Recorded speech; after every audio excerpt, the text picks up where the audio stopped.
Bonjour à chacun, bonjour à chacune, ou bon après-midi ou bonne soirée, selon votre lieu géographique. Bienvenue dans Un message pour toi.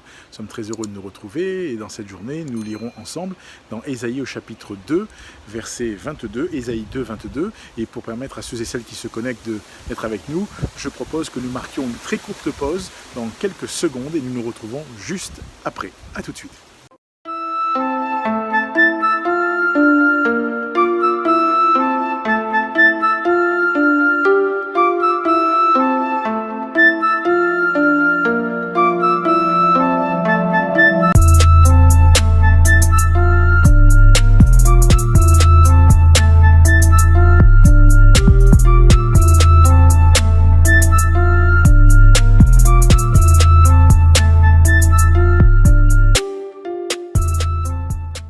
Nous poursuivons notre partage de ce jour et nous souhaitons bien sûr la bienvenue à tous ceux et toutes celles qui nous ont rejoints entre-temps. Que Dieu vous bénisse.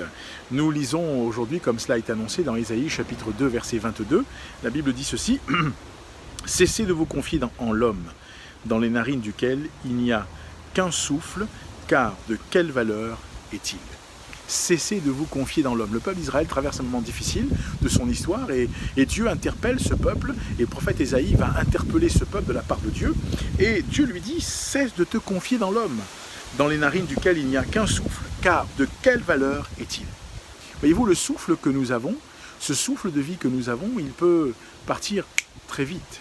Dieu dispose de nos vies et nous avons besoin de comprendre qu'il est important pour nous de trouver, là encore, une confiance, non pas dans l'homme qui est semblable à nous, mais de trouver une confiance dans celui qui a tout pouvoir, dans celui qui, là encore, ne dépend pas des éléments extérieurs. L'homme que nous sommes, nous dépendons des éléments. Nous sommes victimes, entre guillemets, du contexte dans lequel nous sommes. Dieu, lui, ne dépend pas des éléments extérieurs, il ne dépend pas du contexte, il est le Dieu Tout-Puissant. Et il nous invite à lui faire confiance, il nous invite à garder les regards fixés sur lui.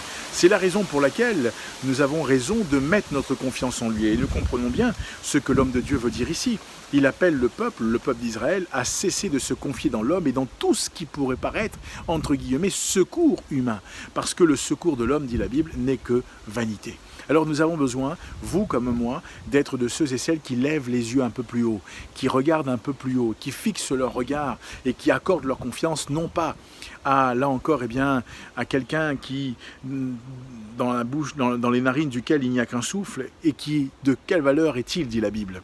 Alors voyez-vous, se confier dans l'homme, ça peut être intéressant, nous avons besoin d'avoir un ami avec qui on parle, mais confier sa vie, confier son éternité à un homme, c'est se tromper. Il faut confier sa vie et son éternité à celui qui est le Tout-Puissant, au Dieu Tout-Puissant, à celui qui a tout pouvoir. Et c'est la raison pour laquelle Ésaïe le prophète lance un appel. Ésaïe veut gagner le cœur de ce peuple afin qu'il revienne vers Dieu. Et j'aimerais que tu comprennes, toi qui peut-être t'es éloigné quelque peu de Dieu, toi qui peut-être as regardé ailleurs, toi qui peut-être as fixé les regards un peu ailleurs, reviens vers Dieu et confie-toi en lui. Et souviens-toi que lui, il est le divin créateur. Et qu'en lui, tu peux mettre ta confiance. Qu'en lui, tu peux, là encore, te reposer. Qu'en lui, tu peux trouver refuge, secours et tu seras encouragé, et ce à tous égards. Alors, je t'encourage à découvrir ce Dieu-là. Je t'encourage à confier ta vie à ce Dieu-là. Comment ? Il faut que tu fasses une expérience. Cette expérience, personne ne peut la faire à ta place, mais tu dois inviter le Christ dans ton cœur et dans ta vie, en lui demandant pardon pour tes péchés. Mais souviens-toi, si tu l'as déjà fait, souviens-toi que le secours ne peut venir que de l'Éternel. Ne te confie pas dans l'homme. Là encore, dans les narines duquel il n'y a qu'un souffle, ce souffle est très fragile. Mais le Dieu Tout-Puissant est celui qui règne d'éternité en éternité. Alors oui, découvre ce Dieu-là. Et je t'encourage à faire une nouvelle expérience si tu ne l'as pas encore fait. J'aimerais t'encourager parce que nous avons mis en place avec la CMM un parcours découverte qui va te permettre, en flashant le QR code qui s'affiche ou en recopiant là encore l'adresse, qui va te ramener sur une page qui s'appelle un guide pour la vie. Cette page, l'accès à cette page est totalement gratuit et tout ce qui s'y fait est gratuit. Cela est pour ton édification, pour toi-même, pour ton développement spirituel. Fais-le et découvre encore qui est ce Dieu-là. Et puis que le Seigneur te bénisse, que Dieu t'encourage. Et n'oublie pas, partage la vidéo autour de toi autant que faire se peut. Et on se donne rendez-vous prochainement, d'ailleurs, dès demain, pour ce partage intitulé « Un message pour toi ». Que Dieu te garde.